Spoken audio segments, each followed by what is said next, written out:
আমি ছোটকাল তো আমার কামাই করে আমার বাপ মার কাছে রাখছি, ভাইগো কাছে রাখছি,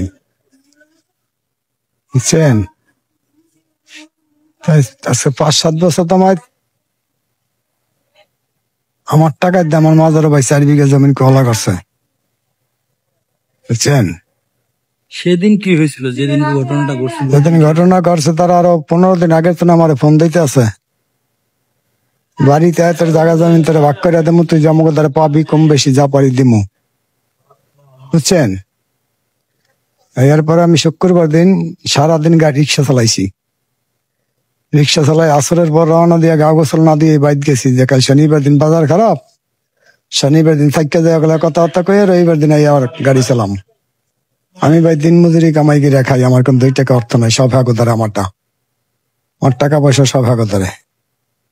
এরপরে 6টা বাজে রওনা দিছি, গাড়ি তুলছি, যাইতে যাইতে গণনদী যাইতে যাইতে বাজে 10টা 10:30, গণনদী বাড়ি যেতে যাইতে বাজে 11টা 11:30।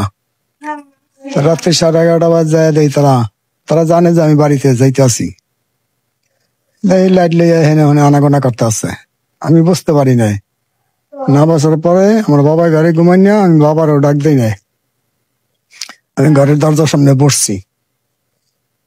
বসার মধ্যে ছোট ভাই সে আবার আসলে আমার ঘরের পিছনে সামনে রাস্তার উপরে, রাস্তার উপর তো না এসে দেখে আমার দুয়ার ধারে বহা, এর মধ্যে ডাক দিছে বাড়িতে ঢুকছে আপনার ধরস নাকা।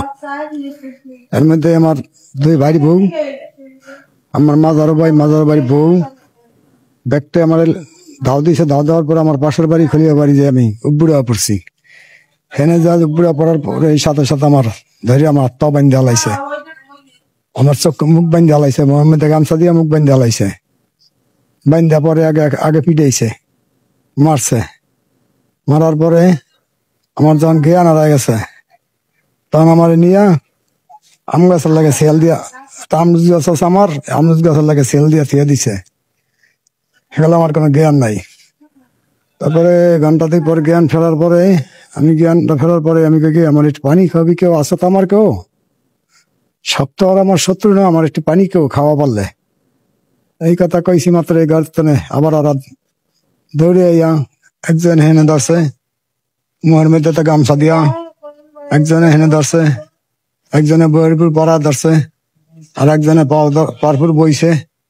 এরপর পেট্রোল আঙ্গুল দিয়ে আমার চক্ষু ঘুরছে, উড়াইতে না, পরে চাক্কুর মাথা দিয়া ঘুরে উড়াইছে, ঘুরে উড়ানোর পরে খালি এডুই কইছে যে সোহের কাম শেষ, এডুই আমার কানে শুনছি, আর ওরা আমার কোনো খেয়াল ছিল না। এরপর কে আমার মেডিকেল নিছে, কে আমার মেডিকেল নিয়ে হালা দিছে তা আমি কইতে পারবো না। পরে মেডিকেল যা 4-5 ঘন্টা পরে আমার যখন একটু জ্ঞান ফিরছে, এক লোকে ফোন কি কইল, আপনার কোনো ফোন নাম্বার আপনার মুখস্থ আছে? একটা নাম্বার আমার মুখস্থ আছে আমার পরিবারের, কার নাম্বার কন? পরে বলছি নাম্বার, বলছি মাত্র ফোন দিছি, ফোন দেওয়ার পরে যখন পোলার মাছ ধরে বলছি যে আমার এই ঘটনা, পোলার মাছ চেক করে দিয়া কাতে আমি আর কি করবো, আমি বিষ খামো, আমি আমাকে দিয়ে আমার তো ভাড়ার টাকাও নাই, যে কায়দায় পরে আসো এই আমার তো আগে বাঁচাবা। এরপরে মাথার সেলাই করে আমার এরপর দিনে, হ্যাঁ শনিবার দিন হারা দিন যাইয়া, শনিবার দিন যাই রাত্রি 12টা বাজে যাই আমারে, ওরা ঢাকার তন গেছে, যাই আমারে ডাক্তার দাইনিয়া সেলাই করাইছে। আসলে এটা কি চাচ্ছেন?